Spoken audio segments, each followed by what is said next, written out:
સાચી મિત્રતા વિશે સમજ મેળવીએ. એક ગાઢ જંગલ હતું.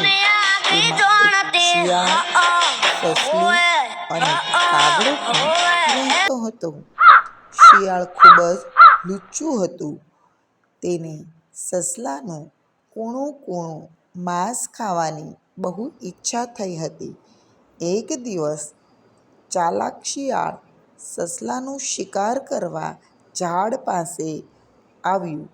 શિયાળને નજીક આવતું જોઈને તરત જ કાગડો સસલાને ચેતવ્યું. સસલું જીવ બચાવીને ઝડપથી પોતાની બખોલમાં જતું રહ્યું. શિયાળ રોજ ઝાડ નીચે સસલાની રાહ જોયા કરતું. તેણે પોતાની જાતને કહ્યું, સસલું દરરોજ ખોરાકની શોધમાં આમ તેમ ફર્યા કરતું હશે. પોતાની બખોલમાંથી તે બહાર આવશે અને ભૂખ લાગશે એટલે તે ખોરાકની શોધમાં આમ તેમ ફરશે. એક દિવસ સસલું બખોલમાંથી બહાર આવે છે અને તે ઝાડ પરથી પડેલું ફળ ખાવા લાગે છે. એટલી વારમાં જ સસલું જ્યાં બહાર આવે છે ત્યાં શિયાળ તેને જુએ છે અને શિયાળને ખ્યાલ આવી ગયો હતો કે હવે આ સસલાને હું ખાઈ જઈશ.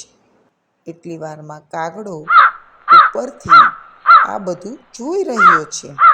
અચાનક કાગડાને એક વિચાર આવ્યો કે આ લુચ્ચું શિયાળ સસલાને મારવા પોતાની યુક્તિ અજમાવશે. એટલે સસલાના મિત્ર કાગડાએ બીજા બધા કાગડાઓને બોલાવ્યા અને પોતે કા કા કરીને બધા કાગડાઓને ભેગા કર્યા. બધા કાગડાઓ શિયાળ પર તૂટી પડ્યા અને શિયાળને ચાંચથી તેને મારવાનું શરૂ કરી દીધું. શિયાળ કહે છે, બંધ કરો, બસ કરો. શિયાળ દર્દથી ખૂબ પીડાતું હતું. તમે લોકો આ શું કરી રહ્યા છો? મને શા માટે મારી રહ્યા છો? પણ કાગડાઓ અટક્યા નહીં. કાગડાઓના હુમલાથી શિયાળ ખૂબ ઘાયલ થઈ ગયું અને જીવ બચાવવા તે ભાગી છૂટ્યું. સસલું ધીમેથી પોતાની બખોલમાંથી બહાર આવ્યું. તેણે પોતાનો જીવ બચાવવા બદલ બધા મિત્રોનો આભાર માન્યો. કાગડો અને સસલું જીવનભર ગાઢ મિત્ર બનીને રહ્યા.